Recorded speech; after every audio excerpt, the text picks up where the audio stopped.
Shalom Bapak Ibu Saudara-saudari yang dikasihi dan mengasihi Tuhan. Bersyukur hari ini Tuhan memberkati kita. Sebelum kita membaca merenungkan firman Tuhan, mari kita berdoa. Tuhan, terima kasih, kami bersyukur hari ini Engkau memberkati kami. Kami ada sebagaimana kami ada semua karena berkat kemurahan-Mu. Sebentar kami akan membaca dan merenungkan firman-Mu, berfirmanlah dan biarlah kami mengerti apa yang menjadi kehendak-Mu di dalam hidup kami. Kami berdoa di dalam nama Tuhan Yesus Kristus. Haleluya. Amin. Ayat bacaan kita hari ini terambil di dalam kitab Yosua, pasal yang ke-9 hingga pasalnya yang ke-11. Saya akan mengutip satu bagian ayat yang terdapat di Yosua 10 ayat yang ke-8.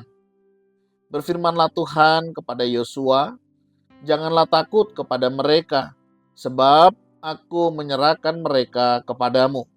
Tidak seorang pun dari mereka yang akan dapat bertahan menghadapi engkau."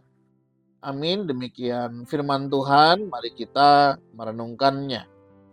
Tema renungan kita hari ini adalah kedaulatan Tuhan, bukan alasan untuk berdiam diri. Bapak Ibu Saudara yang dikasihi dan mengasihi Tuhan, ada masa-masa dalam hidup ketika kita merasa seperti sedang berdiri di sebuah medan perang. Masalah datang bertubi-tubi, pergumulan seolah tidak berhenti. Ada orang yang bergumul dengan masalah keluarga. Ada yang sedang menghadapi ketidakpastian pekerjaan. Ada juga yang sedang berjuang dengan ketakutan tentang masa depan. Kadang-kadang kita bertanya dalam hati, "Tuhan, apakah Engkau melihat semua ini? Apakah Engkau masih memegang kendali?" Pertanyaan seperti itu bukan hal yang baru. Bahkan dalam Alkitab, umat Tuhan juga pernah berada dalam situasi yang sangat menegangkan.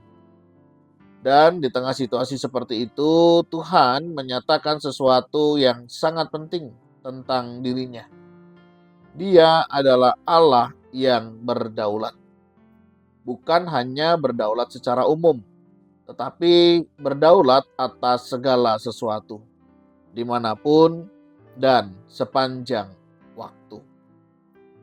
Ketika kita membaca kisah-kisah dalam Perjanjian Lama, kita sebenarnya tidak hanya membaca sejarah bangsa Israel.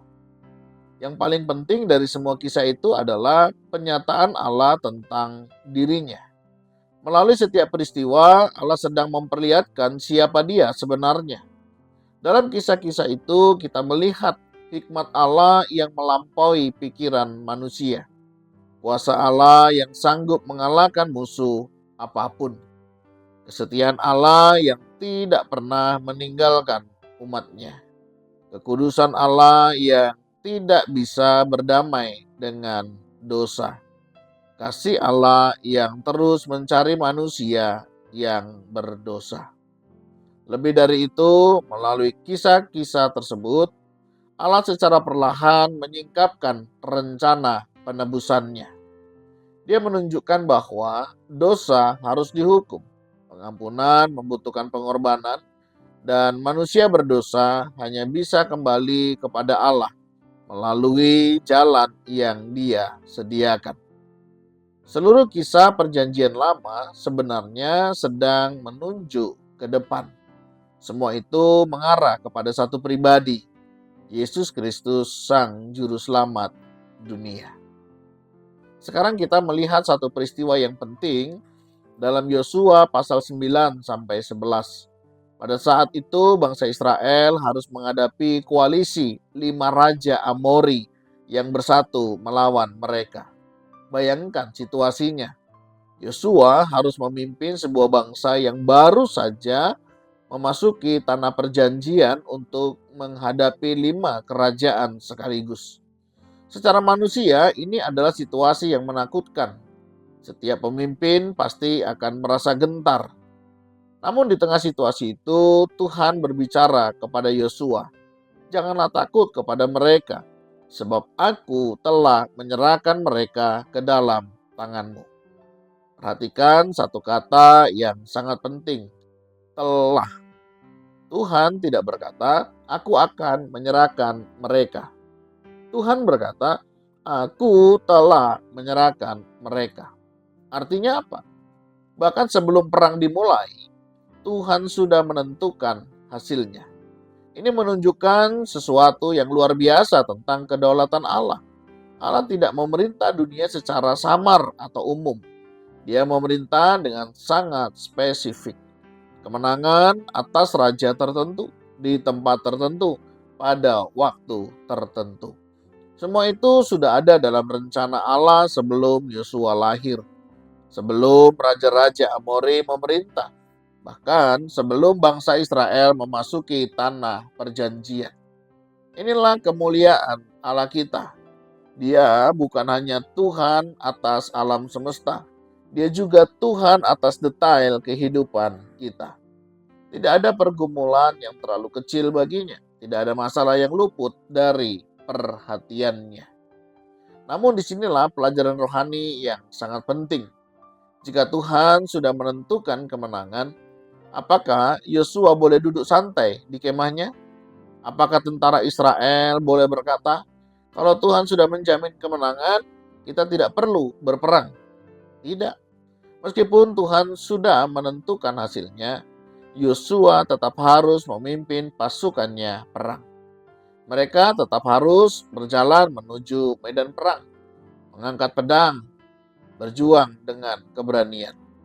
Disinilah kita belajar satu kebenaran besar.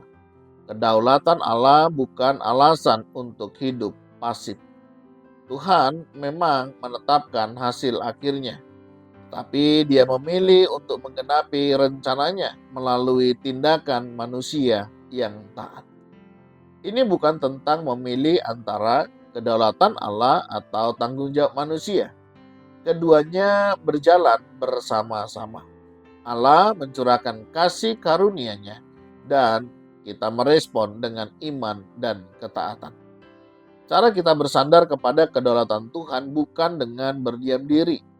Cara kita bersandar kepadanya adalah dengan setia melakukan apa yang Dia panggil kita lakukan. Bayangkan seorang ayah yang sedang mengajar anaknya berjalan. Sang ayah berdiri di depan dengan tangan terbuka dan berkata, "Ayo, berjalanlah ke arah ayah." Sebenarnya sang ayah siap menangkap anak itu jika ia jatuh. Sang ayah bahkan sudah tahu bahwa anak itu akan sampai kepadanya. Namun anak itu tetap harus melangkah. Ia harus berani berdiri, ia harus mencoba berjalan. Begitu juga dengan kehidupan iman kita. Tuhan memegang masa depan kita. Tuhan menopang hidup kita. Tetapi Dia tetap memanggil kita untuk melangkah dengan iman. Sekarang Bapak Ibu Saudara yang dikasihi dan mengasihi Tuhan. Setiap kita memiliki peperangan dalam hidup. Ada yang sedang menghadapi tekanan hidup. Ada yang sedang memikul beban keluarga. Ada yang sedang berjuang dengan ketakutan tentang masa depan. Firman Tuhan hari ini mengingatkan dua hal yang sangat penting. Pertama, mari beristirahatlah kita di dalam kedaulatan Tuhan. Hidup kita tidak berada di tengah kebetulan. Hidup kita tidak berada di tengah manusia. Hidup kita ada di tangan Allah yang berdaulat. Kedua, tetaplah melangkah dalam ketaatan. Jangan biarkan iman membuat kita malas. Justru iman memberi kita keberanian untuk bertindak. Kedaulatan Tuhan bukan kasur yang membuat kita tertidur, melainkan bahan bakar yang membuat kita berani melangkah. Karena kita tahu satu hal, ketika Tuhan berjalan bersama kita, kemenangan sudah ada di dalam rencananya. Bapak Ibu Saudara yang dikasihi dan mengasihi Tuhan, Allah yang berbicara kepada Yosua adalah Allah yang sama memegang hidup kita hari ini. Dia tetap berdaulat, Dia tetap setia, dan Dia tetap memanggil kita untuk berjalan bersamanya. Karena itu, Jangan takut menghadapi hidup. Percayalah kepada kedaulatan Tuhan dan mari kita melangkah dengan iman. Kita berdoa.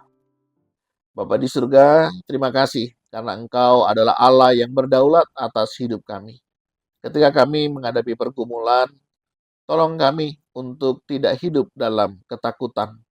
Ajarlah kami untuk percaya kepadamu dan tetap setia melakukan apa yang Engkau percayakan kepada kami. Berikanlah kami hati yang berani seperti Yosua, sehingga hidup kami menjadi kesaksian bagi kemuliaan nama-Mu. Dan di atas segala sesuatunya, Engkaulah Allah yang berdaulat atas hidup kami. Kami berdoa di dalam nama Tuhan Yesus Kristus. Haleluya. Amin. Bapak Ibu Saudara, demikian renungan kita hari ini. Kiranya Tuhan Yesus memberkati kita sekalian. Shalom.